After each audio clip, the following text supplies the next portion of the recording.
বিসমিল্লাহিররহমানিররহিম। আলহামদুলিল্লাহ আলহামদুলিল্লাহি কাফা ওয়া সালামুন আলা ইবাদিল্লাযিনা ইসতাফা আমা বা'দ। জাতির জাগ্রত বিবেক, প্রিয় সাংবাদিক বন্ধুগণ, আজকে ইসলামী ছাত্র শিবির কেন্দ্রীয় সংগঠন কর্তৃক আয়োজিত এই সংবাদ সম্মেলনে সম্মানিত দায়িত্বশীল বৃন্দ, একান্ত প্রিয় সাংবাদিক বন্ধুগণ, আসসালামু আলাইকুম ওয়া রাহমাতুল্লাহ। আমরা আজকে বিষয়ে মূলত আপনাদের সামনে আমরা উপস্থিত হয়েছি।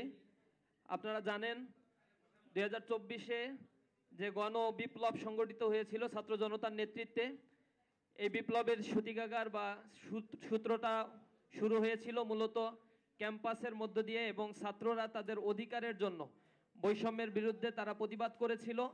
যে প্রতিবাদ এক গণবিস্ফোরণের রূপ নিয়ে প্রায় সহস্রাধিক মানুষের জীবনের মধ্য দিয়ে ফ্যাসিবাদ মুক্ত একটি বাংলাদেশ আমরা গড়ে তুলেছি।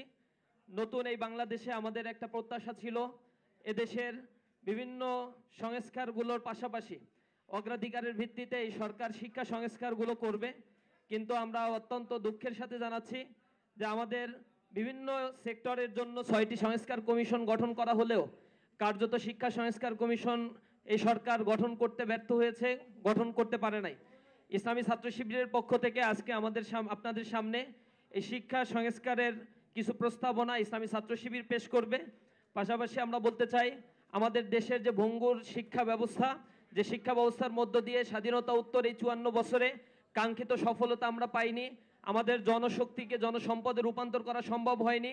প্রাইমারি শিক্ষার স্তরে অবৈধানিক এবং বাধ্যতামূলক শিক্ষা ব্যবস্থা যেটি আমাদের রয়েছে, তার জন্য রাইট টু এডুকেশন অ্যাক্ট নামে যে আইন প্রণয়ন হওয়ার কথা রয়েছে, সেই আইনের কোনো অগ্রগতি অথবা কোনো ধরনের আইনের মধ্য দিয়ে প্রাইমারি শিক্ষাকে বাধ্যতামূলক করার কোনো প্রক্রিয়ার দিকে এই সরকার অথবা বিগত কোনো সরকারই করতে পারে নাই। আমরা সামগ্রিকভাবে শিক্ষার এই অগ্রগতিতে আমরা হতাশা ব্যক্ত করছি। আজকের এই সামগ্রিক পরিস্থিতিতে আমাদের দেশের শিক্ষা নিয়ে আজকে এই প্রেস ক্লাবের সামনেও বিভিন্ন পক্ষ বিভিন্ন সময় এই বিগত 11 মাস আন্দোলন করেছে। সরকার বিভিন্ন আন্দোলনকারীদের সাথে অনেক সময় তাদের দাবি মেনে নিয়েছে, অনেক সময় অসৌজন্যমূলক আচরণ করেছে। আমরা এর পরিপ্রেক্ষিতে শিক্ষার সামগ্রিক একটি সংস্কারের দাবিতে আজকের এই সংবাদ সম্মেলন করছি। প্রিয় উপস্থিতি, আপনারা দেখতে পাচ্ছেন আজকের এই সংবাদ সম্মেলনে আমাদের মাঝে উপস্থিত রয়েছেন বাংলাদেশ ইসলামী ছাত্র শিবিরের মোহতারাম কেন্দ্রীয় সভাপতি ছাত্রনেতা জাহিদুল ইসলাম ভাই। এ পর্যায়ে আজকের সংবাদ সম্মেলনের বাকি কার্যক্রম পরিচালনা করার জন্য মোহতারাম কেন্দ্রীয় সভাপতি ছাত্রনেতা জাহিদুল ইসলাম ভাইকে বিনীতভাবে অনুরোধ জানাচ্ছি।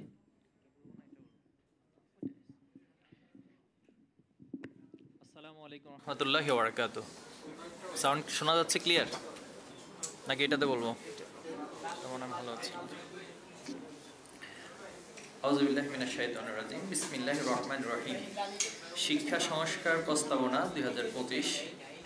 আমন্ত্রিত অতিথিবৃন্দ, সম্মানিত সাংবাদিকবৃন্দ এবং উপস্থিত ইসলামী ছাত্র শিবিরের কেন্দ্রীয় সেক্রেটারি জেনারেল সহ কেন্দ্রীয় দায়িত্বশীল বৃন্দ, ঢাকাস্থ শাখার দায়িত্বশীল ভাইরা, আমরা আল্লাহ তাআলার কাছে শুকরিয়া আদায় করছি এবং আপনাদের প্রতি কৃতজ্ঞতা জ্ঞাপন করছি। আপনারা ব্যস্ততার মাঝেও আমাদেরকে সময় দিয়েছেন, এজন্য সবাইকে আজকের এই সংবাদ সম্মেলনে আন্তরিকভাবে অভিনন্দন এবং ধন্যবাদ ও কৃতজ্ঞতা জ্ঞাপন করছি।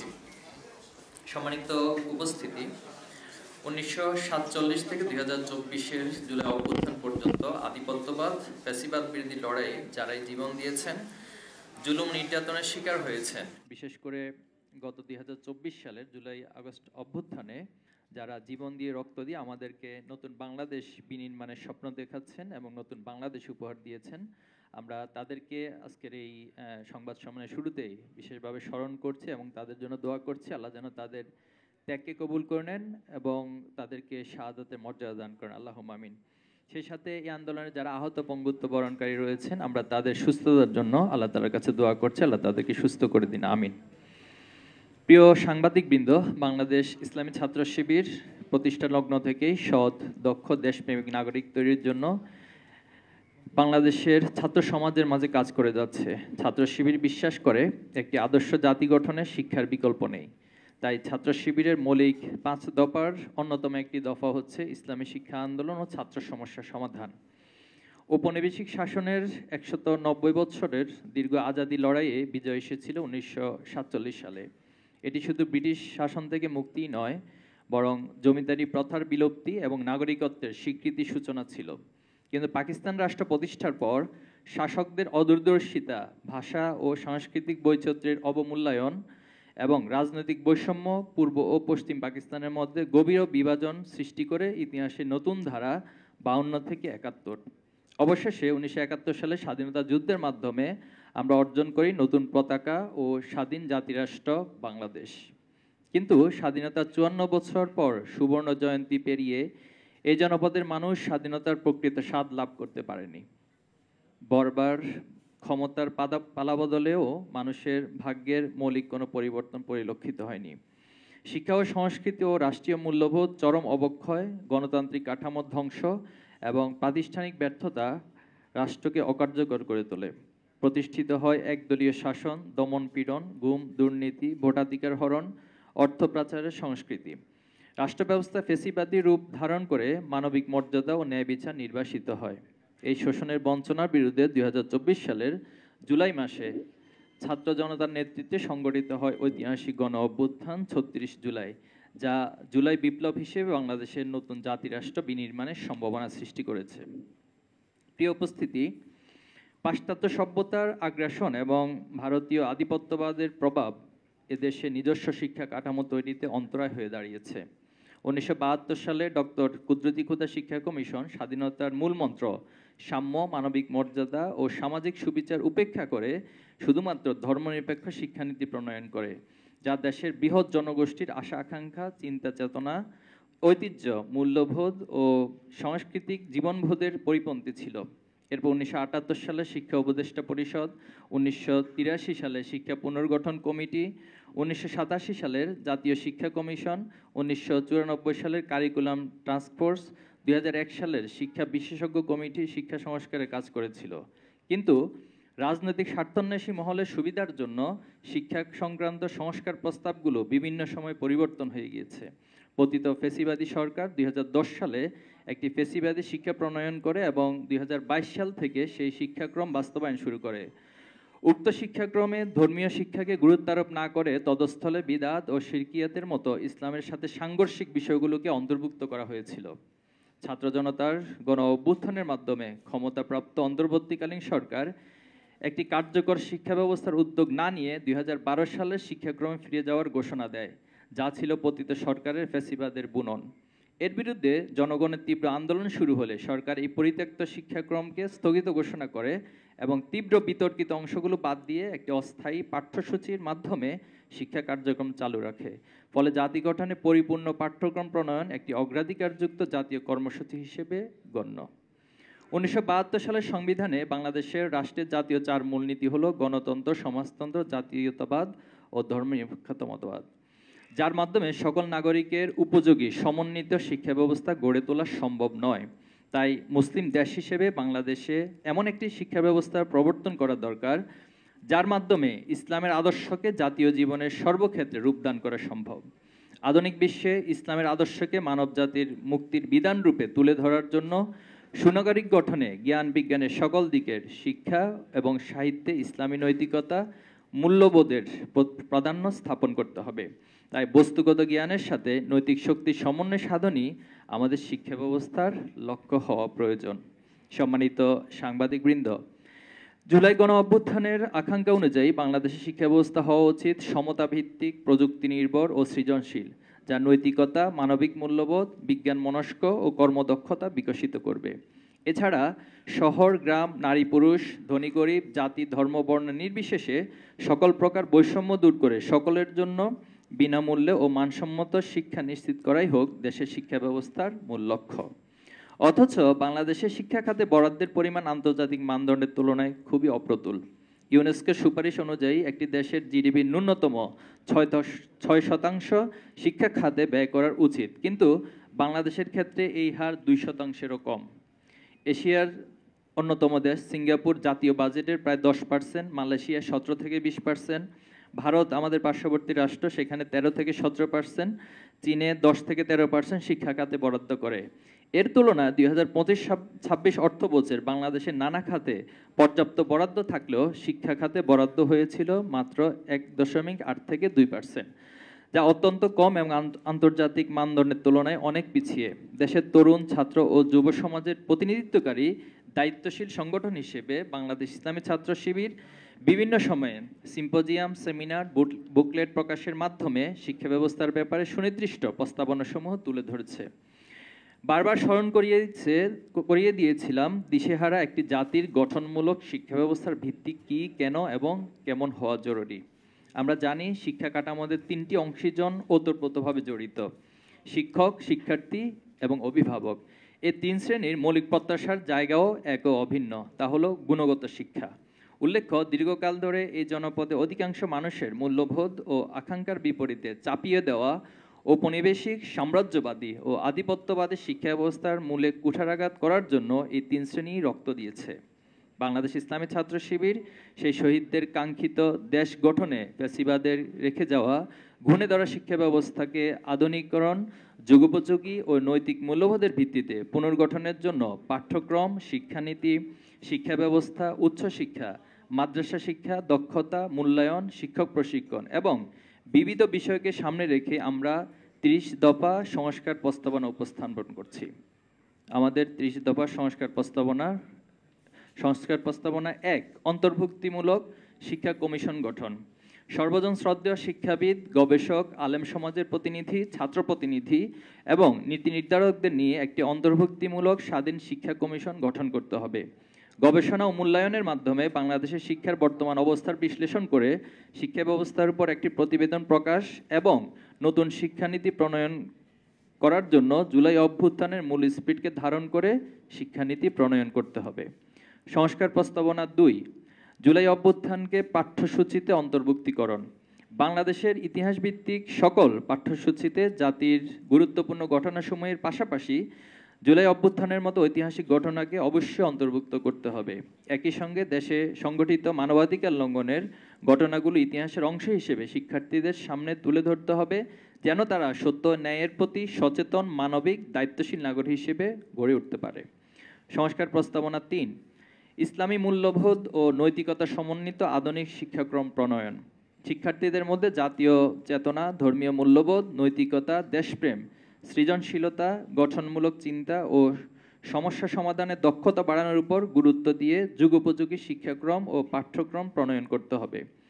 জাতীয় শিক্ষা ব্যবস্থায় সকল স্তরে ফান্ডামেন্টালস অফ রিলিজিয়ন বিষয় বাধ্যতামূলক করতে হবে। শিক্ষার্থীদের মধ্যে উত্তম চরিত্র ও দায়িত্বশীল নাগরিক গঠন, গণতন্ত্র, মানবাধিকার ও সমাজের প্রতি দায়বদ্ধতার বিষয়ে সচেতনতা বৃদ্ধির জন্য ইসলামী মূল্যবোধ, নৈতিক ও মানবিক শিক্ষাকে পাঠ্যক্রমের অবিচ্ছেদ্য অংশ হিসেবে অন্তর্ভুক্ত করতে হবে।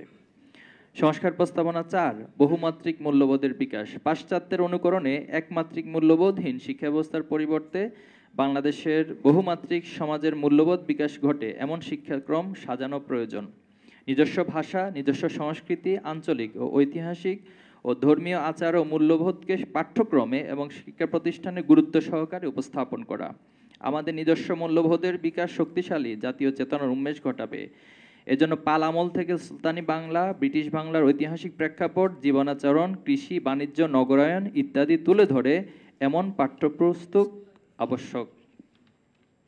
সংস্কার প্রস্তাবনা 5, বিজ্ঞান, প্রযুক্তি, প্রকৌশল ও গণিত শিক্ষায় স্টেমকে অগ্রাধিকার প্রদান।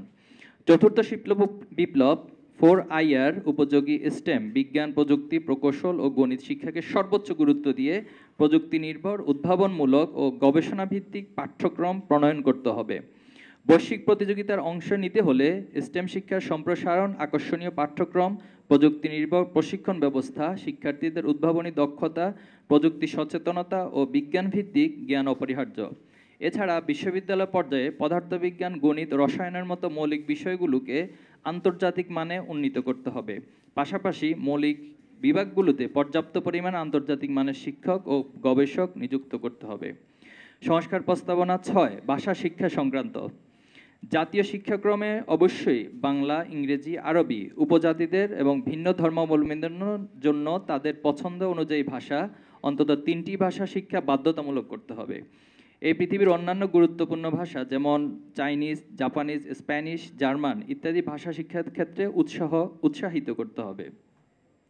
শিক্ষার মান উন্নয়ন, বৈশ্বিক যোগাযোগ দক্ষতা বৃদ্ধি, সাংস্কৃতিক সমঝোতা, আন্তর্জাতিক শ্রমবাজারে অংশগ্রহণ, উচ্চশিক্ষা ও কূটনৈতিক সক্ষমতা অর্জনের জন্য শিক্ষার্থীদের মাতৃভাষা বাংলা, আন্তর্জাতিক ভাষা ইংরেজি এবং ইসলামীয় মধ্যপ্রাচ্য ভিত্তিক যোগাযোগের জন্য গুরুত্বপূর্ণ আরবি ভাষা দক্ষ করে গড়ে তুলতে হবে।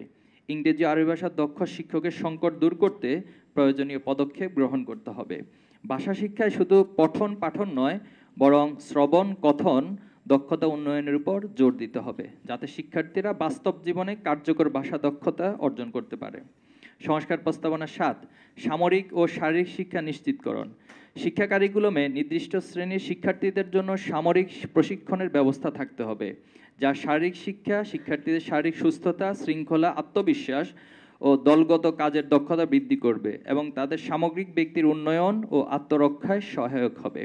এক্ষেত্রে সামরিক বাহিনীর সাথে বিভিন্ন স্তরের শিক্ষা প্রতিষ্ঠানগুলো সহযোগিতামূলক সম্পর্ক বৃদ্ধি করতে হবে। সংস্কার প্রস্তাবনা 8, শিক্ষা বাজেট অগ্রাধিকার সংক্রান্ত। শিক্ষা বাজেটকে জিডিপির ন্যূনতম 6% বৃদ্ধি করতে হবে, যা গবেষণা, অবকাঠামো উন্নয়ন ও প্রযুক্তির জন্য ব্যবহার করা হবে। শিক্ষা খাতে 20% বাজেট বরাদ্দ নিশ্চিত করতে হবে এবং বরাদ্দকৃত বাজেটের অর্থ পরিকল্পিতভাবে গবেষণা ও অবকাঠামোগত উন্নয়নের কাজে ব্যবহার করতে হবে। আমাদের বর্তমান ডেমোগ্রাফিক ডিভিডেন্ড বেশি, যার ফলে আমরা চাইলে এই সুবিধা কাজে লাগিয়ে দক্ষ ও যোগ্য সুনাগরিক তৈরি করতে পারব। সংস্কার প্রস্তাবনা 9, শিশুদের জন্য আনন্দদায়ক স্কুলিং পদক্ষেপ। প্রাথমিক ও মাধ্যমিক শিক্ষা প্রতিষ্ঠান থেকে ঝরে পড়া রোধে কার্যকরী ব্যবস্থা গ্রহণ করতে হবে। বিশেষত শিশুদের জন্য স্কুল ফিডিং প্রকল্প সম্প্রসারণ, আর্থিক সহায়তা, খেলাধুলার উপযুক্ত পরিবেশ নিশ্চিতকরণ এবং অনগ্রসর অঞ্চলগুলোতে ইনসেন্টিভ প্যাকেজ, উচ্চ বেতন, বাড়ি ভাড়া, পরিবহন ভাতা দিয়ে শিক্ষক নিয়োগ করতে হবে। সংস্কার প্রস্তাবনা 10, উচ্চ মাধ্যমিক পর্যন্ত বাধ্যতামূলক ও অবৈতনিক শিক্ষা আইন প্রণয়ন। শিক্ষার সার্বজনীনতা নিশ্চিত করতে উচ্চ মাধ্যমিক স্তর পর্যন্ত শিক্ষা বাধ্যতামূলক করা আবশ্যক, কারণ ব্যানবেজ অনুযায়ী 2022 সালে ষষ্ঠ থেকে দশম শ্রেণীতে ঝরে পড়া শিক্ষার্থীর হার ছিল প্রায় 31%। সরকারি অর্থায়ন ও আইনগত বাধ্যবাধকতা ছাড়া এই সংকট নিরসন সম্ভব নয়।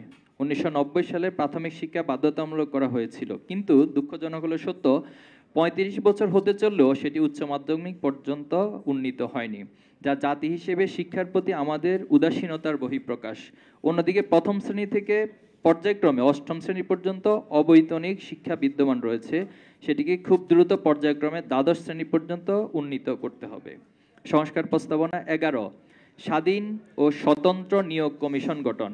শিক্ষা ব্যবস্থার প্রতিটি স্তরে শিক্ষক, কর্মকর্তা, কর্মচারী নিয়োগ প্রক্রিয়া স্বচ্ছ ও মেধাবীদের প্রাধান্য দেওয়া নিশ্চিত করতে একটি স্বাধীন ও স্বতন্ত্র শিক্ষক নিয়োগ কমিশন, এডুকেশন সার্ভিস কমিশন গঠন করতে হবে, যা বিভিন্ন স্তরে নিয়োগ পরীক্ষা, মূল্যায়ন, নিয়োগ, পদায়ন ও পদোন্নতি পরিচালনা নীতিমালা প্রণয়ন ও পরিচালনা করবে। এর অধীনে শিক্ষক, কর্মকর্তা, কর্মচারীদের জন্য আলাদা পে স্কেল ঘোষণা করতে হবে। সকল স্তরে শিক্ষা প্রতিষ্ঠানের প্রধানদের জন্য স্বীকৃত বিশ্ববিদ্যালয় থেকে এডুকেশনাল ম্যানেজমেন্ট অ্যান্ড লিডারশিপ বিষয়ে ডিগ্রি অর্জন বাধ্যতামূলক করতে হবে এবং যোগ্য ব্যক্তিদেরকে নিয়োগ প্রদান করতে হবে। সংস্কার প্রস্তাবনা 12, নারী শিক্ষার প্রসারে উপযুক্ত পরিবেশ নিশ্চিতকরণ। নারীদের উচ্চশিক্ষায় অংশগ্রহণ বাড়াতে দেশের প্রতিটি শিক্ষা প্রতিষ্ঠানে নারী বান্ধব পরিবেশ নিশ্চিত করতে হবে। শিক্ষা ব্যবস্থায় আধুনিক ও কারিগরি শিক্ষার সুযোগ নারীদের জন্য সমানভাবে সম্প্রসারিত করতে হবে, যাতে তারা বর্তমান যুগের চাহিদা অনুযায়ী দক্ষতা অর্জন করতে পারে। নিরাপদ ক্যাম্পাস, আবাসন, স্বাস্থ্যসেবা, মাতৃত্বকালীন ছুটি, উপবৃত্তি ও তথ্য প্রযুক্তির সুবিধা নিশ্চিত করে একটি উৎসাহব্যঞ্জক ও সমতাভিত্তিক শিক্ষার পরিবেশ নারীদের জন্য গড়ে তুলতে হবে। সংস্কার প্রস্তাবনা 13, শিক্ষা আইন প্রণয়ন ও বাস্তবায়ন। বাংলাদেশের শিক্ষার মান উন্নয়ন ও সমতা নিশ্চিত করতে একটি পূর্ণাঙ্গ শিক্ষা আইন, right to the education act প্রণয়ন করতে হবে, যা শিক্ষার ন্যূনতম মান, সকলের জন্য শিক্ষা অধিকার ও জবাবদিহিতামূলক শিক্ষা প্রশাসন নিশ্চিত করবে। এটি শিক্ষা প্রতিষ্ঠান, শিক্ষক, শিক্ষার্থীদের অধিকার ও দায়িত্ব স্পষ্টভাবে নির্ধারণ করবে। প্রশ্ন ফাঁস ও পরীক্ষা অসদুপায় অবলম্বনের মতো অপরাধের বিরুদ্ধে কঠোর ও কার্যকর প্রতিকারমূলক ব্যবস্থা অন্তর্ভুক্ত থাকতে হবে। পাশাপাশি শিক্ষা প্রতিষ্ঠানের রাজনৈতিক লেজুরভিত্তিক হস্তক্ষেপ হ্রাস ও একটি দীর্ঘমেয়াদী কার্যকরী শিক্ষানীতি বাস্তবায়নে যা সহায়ক হবে। সংস্কার প্রস্তাবনা 14, শিক্ষার্থীদের জন্য শতভাগ আবাসন নিশ্চিত ও ব্যবস্থাপনায় আধুনিকীকরণ। গণরুম, ডাবলিং ভোগান্তি বিলুপ্ত করে শিক্ষার্থীদের জন্য শতভাগ আবাসন সুবিধা নিশ্চিত করতে হবে, যাতে তারা নিরাপদ ও সুন্দর পরিবেশে শিক্ষা গ্রহণ করতে পারে। হল ব্যবস্থাপনায় গুণগত মান নিশ্চিত করতে আধুনিক ব্যবস্থাপনা মডেলের ভিত্তিতে পরিচালনার দায়িত্ব নির্ধারণের সময়ের জন্য উপযুক্ত ও জবাবদিহিতামূলক কর্তৃপক্ষের হাতে প্রদান করতে হবে। এতে করে হলের সেবা, পরিবেশ ও অবকাঠামোগত মান উন্নয়ন ঘটবে। সংস্কার প্রস্তাবনা 15, মানসিক স্বাস্থ্যসেবা ও কাউন্সেলিং ব্যবস্থা নিশ্চিতকরণ। শিক্ষা প্রতিষ্ঠানগুলোতে পর্যাপ্ত কাউন্সেলিংয়ের ব্যবস্থা করতে হবে। প্রতিটি বিদ্যালয়, কলেজ, বিশ্ববিদ্যালয় কাউন্সেলিং সেন্টার বাধ্যতামূলক করতে হবে। শিক্ষার্থীদের জন্য মানসিক স্বাস্থ্য নীতিমালা, মেন্টাল হেলথ পলিসি আপডেট করতে হবে এবং সেই সাথে যথাযথ বাস্তবায়ন করতে হবে। পাশাপাশি শিক্ষকদের জন্য মেন্টাল হেলথ ফার্স্ট এড প্রশিক্ষণ বাধ্যতামূলক করতে হবে। সংস্কার প্রস্তাবনা 16, শিক্ষার্থী বান্ধব শিক্ষাঙ্গন বাস্তবায়ন। বুলিং, র্যাগিং, গেস্টরুম কালচারের বিরুদ্ধে কঠোর নীতিমালা ও কাউন্সেলিংয়ের ব্যবস্থার মাধ্যমে শিক্ষাঙ্গনে সহিংসতা ও ভীতির সংস্কৃতি নির্মূল করতে হবে। নারী শিক্ষার্থীদের জন্য আলাদা টয়লেট, কমন রুম, নামাজঘর ও প্রজনন স্বাস্থ্যসেবা বিষয়ে সচেতনতা বৃদ্ধি ও প্রয়োজনীয় সহায়তা নিশ্চিত করতে হবে। শিক্ষা প্রতিষ্ঠানে জরুরি স্বাস্থ্যসেবা কেন্দ্র ও পর্যাপ্ত প্রশিক্ষিত চিকিৎসাকর্মী নিয়োগ দিয়ে শিক্ষার্থীদের জরুরি স্বাস্থ্য সহায়তা নিশ্চিত করতে হবে। ক্যাফেটেরিয়া ও খাদ্য সরবরাহ ব্যবস্থাপনায় পুষ্টিমান, স্বাস্থ্যবিধি ও মূল্য নিয়ন্ত্রণ নিশ্চিত করতে আলাদা তদারকি কমিটি গঠন করতে হবে। শিক্ষা প্রতিষ্ঠানে দুর্যোগ প্রস্তুতি, অগ্নি নির্বাপন, ভূমিকম্প সচেতনতা ও নিরাপদ সড়ক ব্যবস্থার জন্য প্রশিক্ষণ ও অবকাঠামো নিশ্চিত করতে হবে। একই সাথে সময়োপযোগী প্রশাসনিক কাঠামো, ডিজিটাল ব্যবস্থাপনা চালু করে স্বচ্ছতা, জবাবদিহিতা ও দ্রুত সেবা নিশ্চিত করতে হবে। সংস্কার প্রস্তাবনা 17, যোগ্য ব্যক্তিদের অগ্রাধিকার দিয়ে শিক্ষা প্রতিষ্ঠান পরিচালনা পর্ষদ গঠন। সকল স্তরে শিক্ষা প্রতিষ্ঠান পরিচালনা পর্ষদ ও ব্যবস্থাপনায় বাধ্যতামূলকভাবে শিক্ষানুরাগী শিক্ষক, শিক্ষাবিদ সদস্য, দাতা সদস্যের বাইরে উদ্যোক্তা, প্রতিষ্ঠাতা সদস্য অন্তর্ভুক্ত থাকতে হবে। এছাড়া নৈতিকতা মূল্যায়নের লক্ষ্যে একজন ধর্মীয় ব্যক্তিত্বকে কমিটিতে আওতাভুক্ত করতে হবে। সংস্কার প্রস্তাবনা 18, গবেষণামুখী উচ্চশিক্ষা। দেশের উচ্চশিক্ষা প্রতিষ্ঠানগুলোকে গবেষণামুখী হিসেবে গড়ে তোলার কার্যকরী নীতিমালা প্রণয়ন করতে হবে। বিশেষ করে বিশ্ববিদ্যালয়গুলোকে গবেষণা ও উদ্ভাবনের কেন্দ্র হিসেবে গড়ে তোলার উদ্যোগ নিতে হবে। শিক্ষক নিয়োগে মেধাবীদের অগ্রাধিকার নিশ্চিত করতে হবে এবং বিশ্বের বিভিন্ন দেশে অধ্যয়নরত ও গবেষণা নিয়োজিত প্রবাসী বাংলাদেশি শিক্ষকদের দেশে ফিরিয়ে এনে সম্মানজনক ভাতা ও সুযোগ সুবিধা দিয়ে শিক্ষা কার্যক্রমে যুক্ত করতে হবে। একই সঙ্গে শিক্ষকদের জন্য একটি সুনির্দিষ্ট ও যুগোপযোগী প্রশিক্ষণ নীতিমালা প্রণয়ন এবং তার বাস্তবায়ন নিশ্চিত করতে হবে, যাতে তারা আন্তর্জাতিক মানের জ্ঞান ও দক্ষতা অর্জনে সক্ষম হন। পাশাপাশি বিশ্ববিদ্যালয়ে বিদ্যমান রিসার্চ সেল ও আধুনিকায়ন ও গবেষণা শিক্ষার্থীদের উদ্বুদ্ধ করার লক্ষ্যে কার্যকরী পদক্ষেপ গ্রহণ করতে হবে। সংস্কার প্রস্তাবনা 19, মাদ্রাসা শিক্ষা ব্যবস্থা সংক্রান্ত। আলিয়া ও কওমি মাদ্রাসা সংস্কারের ক্ষেত্রে দেশবরেণ্য শিক্ষাবিদ, আলেম ওলামাদের সমন্বয়ে একটি স্বতন্ত্র মাদ্রাসা শিক্ষা কমিশন গঠন করতে হবে, যার কাজ হবে ধর্ম, বিজ্ঞান, প্রযুক্তি ও জাতীয় আন্তর্জাতিক শ্রমবাজারের সাথে সমন্বয় করে শিক্ষা কারিকুলাম সংস্কার নীতিমালা প্রণয়ন ও বাস্তবায়ন। সেই সাথে এই বিশেষ শিক্ষা ব্যবস্থায় আন্তর্জাতিক মানের ইসলামিক স্কলার তৈরিতে প্রাধান্য দিতে হবে। সাধারণ শিক্ষার সাথে সামঞ্জস্য রেখে মাদ্রাসা শিক্ষা ব্যবস্থার সকল পর্যায়ে শিক্ষকদের জন্য অভিন্ন বেতন কাঠামো প্রণয়ন করতে হবে। জুলাই গণঅভ্যুত্থানের সকল শ্রেণীর মাদ্রাসা, কওমি, আলিয়া, হাফেজিয়া, ফোরকানিয়া, দিনিয়া, সুন্নিয়া সহ শিক্ষক শিক্ষার্থীদের অংশগ্রহণ ছিল অবিস্মরণীয়। তাই অভ্যুত্থান পরবর্তী বাংলাদেশে সকল স্তরে মাদ্রাসা শিক্ষা ব্যবস্থার উন্নয়নে ও বৈষম্য দূরীকরণে সরকারকে যথাযথ ব্যবস্থা গ্রহণ করতে হবে। সংস্কার প্রস্তাবনা 20, কারিগরি শিক্ষার মান বৃদ্ধি। বাংলাদেশে কারিগরি শিক্ষার মান উন্নয়নের জন্য দেশের সকল ভোকেশনাল, পলিটেকনিক ও কারিগরি শিক্ষা প্রতিষ্ঠানগুলোতে আধুনিক যন্ত্রপাতি ও প্রযুক্তির ব্যবহার সহজলভ্য করতে হবে। কর্মমুখী শিক্ষাকে প্রাধান্য দিতে হবে, যেমন লো স্কিল জনশক্তির উপবৃত্তি দিয়ে প্রেরণা দেওয়া যেতে পারে। কারিগরি শিক্ষা প্রতিষ্ঠানগুলোতে শিল্প খাতের চাহিদা অনুযায়ী সিলেবাস ও প্রশিক্ষণ কর্মসূচি প্রণয়ন করতে হবে, যাতে শিক্ষার্থীরা সহজেই চাকরির বাজারে যুক্ত হতে পারে। সরকারি ও বেসরকারি খাতে মধ্যে পারস্পরিক সহযোগিতা বাড়িয়ে কারিগরি শিক্ষা পেশাদারী অভিজ্ঞ ও ইন্টার্নশিপ সুযোগ নিশ্চিত করতে হবে। সংস্কার প্রস্তাবনা 21, মূল্যায়ন পদ্ধতির সংস্কার। প্রতিটি শিক্ষার্থীর জ্ঞান, দক্ষতা, আচরণ এই তিনটি দিক মূল্যায়নের উপর জোর দিতে হবে। তাই শুধুমাত্র পরীক্ষা নির্ভর না হয়ে ধারাবাহিক ও সামষ্টিক পদ্ধতির মাধ্যমে অর্জিত জ্ঞান ও মূল্যবোধের মাধ্যমে তার বাস্তব প্রয়োগ মূল্যায়ন অতীব জরুরি। শিক্ষা ব্যবস্থার প্রতিটি স্তরে লিখিত পরীক্ষা ছাড়াও প্রজেক্ট, অ্যাসাইনমেন্ট, দলগত কাজ ইত্যাদির মাধ্যমে শিক্ষার্থীদের যথাযথ মূল্যায়ন ব্যবস্থা রাখতে হবে। সংস্কার প্রস্তাবনা 22, শিক্ষক প্রশিক্ষণ কাঠামোর আধুনিকায়ন। সকল স্তরে শিক্ষকদের জন্য প্রি সার্ভিস ও ইন সার্ভিস প্রশিক্ষণে pedagogy skills, art of teaching এবং বিষয়ভিত্তিক শিক্ষণ পদ্ধতি বাধ্যতামূলক করতে হবে। বিশ্ববিদ্যালয় পর্যায়ে শিক্ষকদের জন্য একটি জাতীয় প্রশিক্ষণ ইনস্টিটিউট প্রতিষ্ঠা করতে হবে, যেখানে প্রশিক্ষক হিসেবে শিক্ষা বিষয়ে বিদেশি ডিগ্রিধারীদের নিয়োগ বাধ্যতামূলক করা হবে। শিক্ষকদের জন্য বিদ্যমান প্রশিক্ষণ প্রতিষ্ঠানগুলোকে আধুনিক ও যুগোপযোগী করতে হবে। আলিয়া মাদ্রাসা, কওমি প্রতিষ্ঠানগুলোর শিক্ষকদের জন্য আলাদা প্রশিক্ষণ কাঠামো থাকতে হবে। সংস্কার প্রস্তাবনা 23, শিক্ষক মূল্যায়ন কার্যকর পদ্ধতি প্রবর্তন। বাংলাদেশ শিক্ষা ব্যবস্থার গুণগত মান নিশ্চিত করতে শিক্ষক মূল্যায়নের একটি সময়োপযোগী, স্বচ্ছ ও বহুমাত্রিক পদ্ধতি চালু করতে হবে। এই পদ্ধতি শিক্ষার্থীর ফলাফল, শিক্ষণ দক্ষতা, শ্রেণীকক্ষ ব্যবস্থাপনা, সহকর্মী মতামত ও অভিভাবক প্রতিক্রিয়ায় বিবেচনায় নিতে হবে। সেই সাথে ফলাফলের ভিত্তিতে প্রশিক্ষণ, পুরস্কার ও পদোন্নতির ব্যবস্থা রাখতে হবে। সংস্কার প্রস্তাবনা 24, চাকরিতে সমান সুযোগ ও ন্যায়ভিত্তিক প্রবেশাধিকার নিশ্চিতকরণ। সরকারি ও বেসরকারি সব ধরনের চাকরিতে সকল নাগরিকের জন্য সমান সুযোগ নিশ্চিত করতে হবে। মেধা, দক্ষতা ও যোগ্যতার ভিত্তিতে নিয়োগ প্রক্রিয়া পরিচালিত হওয়া উচিত, যাতে কোনো প্রকার রাজনৈতিক, শ্রেণীগত বা প্রাতিষ্ঠানিক বৈষম্য না থাকে। সংস্কার প্রস্তাবনা 25, ছাত্র রাজনীতির যথাযথ চর্চা ও নিয়মিত ছাত্র সংসদ নির্বাচন আয়োজন সংক্রান্ত। বাংলাদেশের সকল উচ্চশিক্ষা প্রতিষ্ঠানে, বিশ্ববিদ্যালয়, মেডিকেল ও ইঞ্জিনিয়ারিং কলেজ সহ সকল প্রতিষ্ঠানে ছাত্র সংসদ নির্বাচন বাধ্যতামূলক আয়োজন করতে হবে। এজন্য জাতীয় শিক্ষা ক্যালেন্ডার প্রতি বছরের একটি নির্দিষ্ট তারিখ নির্ধারণ করে নিয়মিত নির্বাচন আয়োজন নিশ্চিত করতে হবে। এই নির্বাচনের মাধ্যমে গণতান্ত্রিক চর্চা, নেতৃত্ব বিকাশ এবং শিক্ষাঙ্গনের রাজনৈতিক সচেতনতা গড়ে উঠবে। সংস্কার প্রস্তাবনা 26, বিশেষ চাহিদা সম্পন্ন শিক্ষার্থীদের জন্য অন্তর্ভুক্তিমূলক শিক্ষা নিশ্চিতকরণ।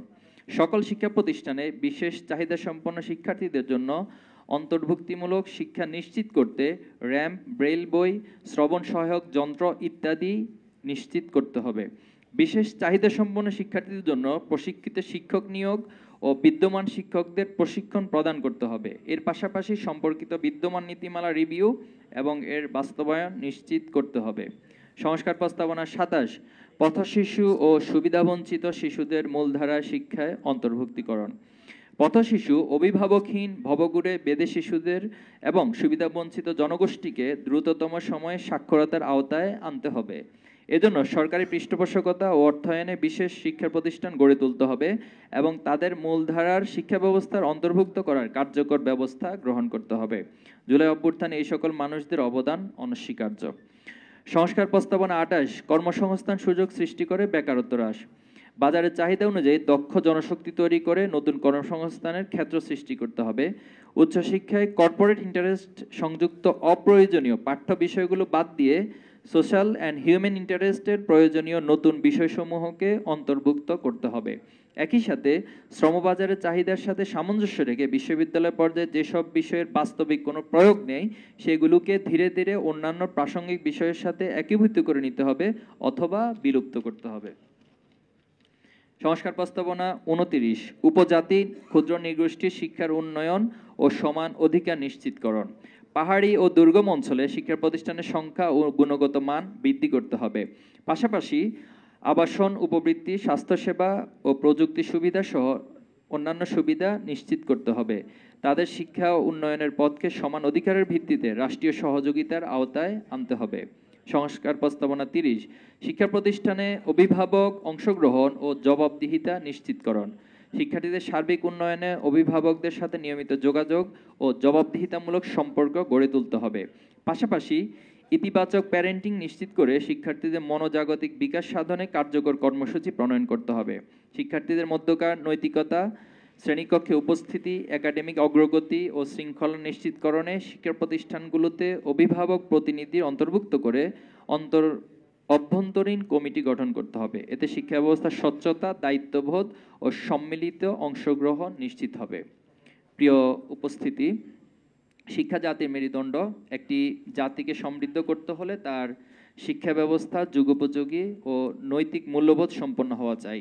স্বাধীনতার পর থেকেই টেকসই যুগোপযোগী শিক্ষা নীতিমালা ও কারিকুলাম প্রণয়ন ছিল একটি মৌলিক কাজ। ক্ষমতার পালা বদলে সেই মৌলিক কাজটি করার সুযোগ এসেছিল বহুবার, কিন্তু রাজনৈতিক শক্তিগুলো নিজেদের আদর্শ ও ক্ষমতাকে প্রাধান্য দিতে গিয়ে শিক্ষা নীতিমালা রাষ্ট্রের মৌলিক চাহিদা মেটাতে অনেকটাই ব্যর্থ হয়েছিল। কিন্তু জুলাই অভ্যুত্থানের ফলে বিগত ফ্যাসিবাদী শাসনের অবসান হলে গণমানুষের মাঝে আবার আশার সঞ্চার হয়েছে। বাংলাদেশ ইসলামী ছাত্র শিবির জাতীয় ঐক্য প্রতিষ্ঠা ও জুলাই অভ্যুত্থানের পরবর্তী মানুষের চাহিদা আশা আকাঙ্ক্ষার যুগোপযোগী শিক্ষা ব্যবস্থার প্রণয়নের তাগিদে 30 দফা সংস্কার প্রস্তাবনা উপস্থাপন করেছি। ছাত্র শিবির আশা করে এই 30 দফা সংস্কার প্রস্তাব গৃহীত হলে শিক্ষা ব্যবস্থার মৌলিক ত্রুটি দূর হবে, যা সৎ দক্ষ দেশপ্রেমিক নাগরিক তৈরিতে ভূমিকা রাখবে ইনশাল্লাহ।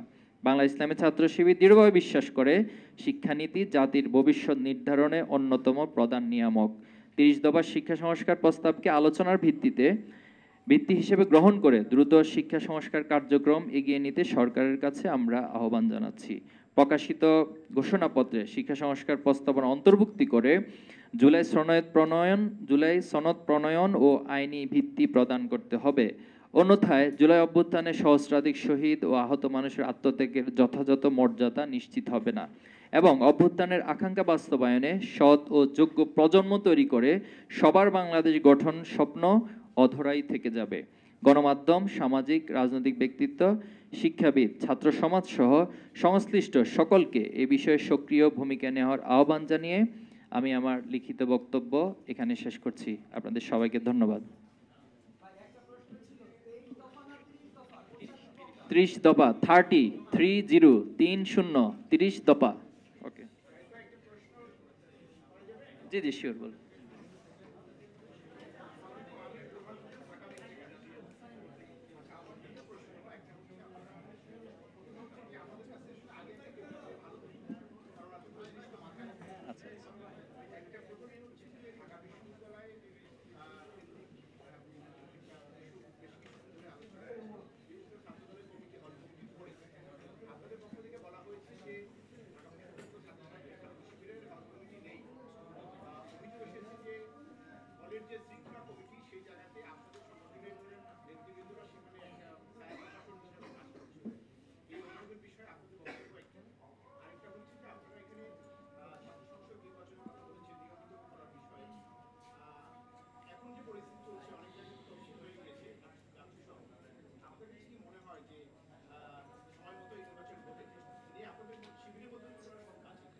জি, আপনাকে ধন্যবাদ। প্রথমত ছাত্র দলের হল কমিটি সংক্রান্ত বিষয়ে একটা প্রতিক্রিয়া আমরা বিশ্ববিদ্যালয়ের হলগুলোতে দেখেছি।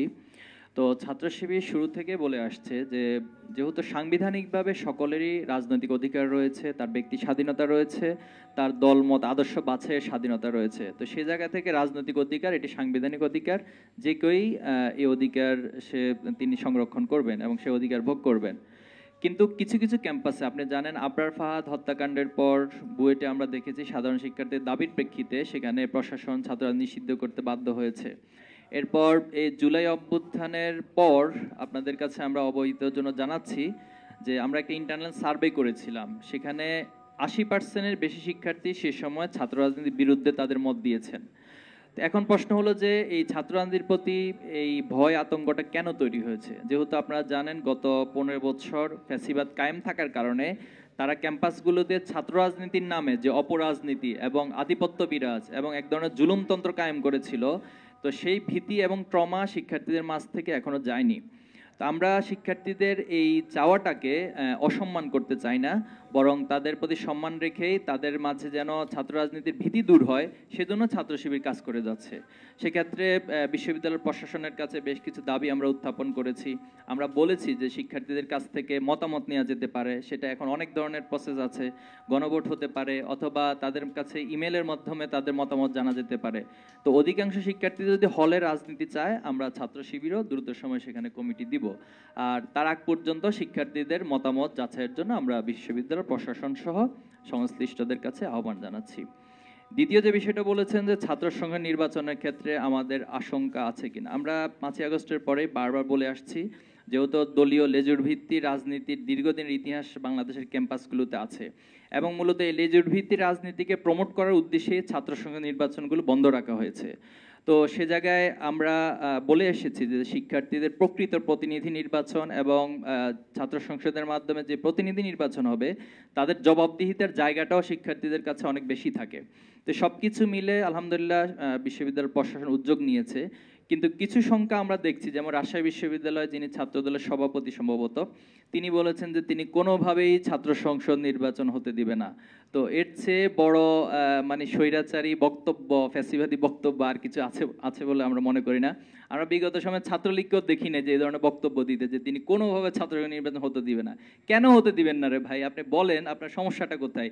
এখন আপনি নির্বাচনে অংশ নিতে পারবেন না, এই জন্য আপনি যদি ছাত্র সংসদ হতে না দেন, অথবা আপনি নির্বাচনে পরাজয়ের আশঙ্কা আছে এজন্য যদি ছাত্র সংসদ নির্বাচন হতে না দেন, তো তাহলে এটাকে আমরা ফ্যাসিবাদী ফ্রেমিং এর মধ্যেই সংজ্ঞায়ন করতে বাধ্য হচ্ছি। আর আমরা মনে করি শিক্ষার্থীদের কাছে এখন এটা প্রাণের দাবি হয়ে দাঁড়িয়েছে এবং ইতিমধ্যেই তফসিল ঘোষণার পর সবার মাঝে একটি আগ্রহ, আশা, উদ্দীপনা তৈরি হয়েছে। আশা করি এর মধ্য দিয়ে প্রশাসন যথাযথ ব্যবস্থা নেবে এবং যথাসময়ে ছাত্র সংসদ নির্বাচন অনুষ্ঠিত হবে।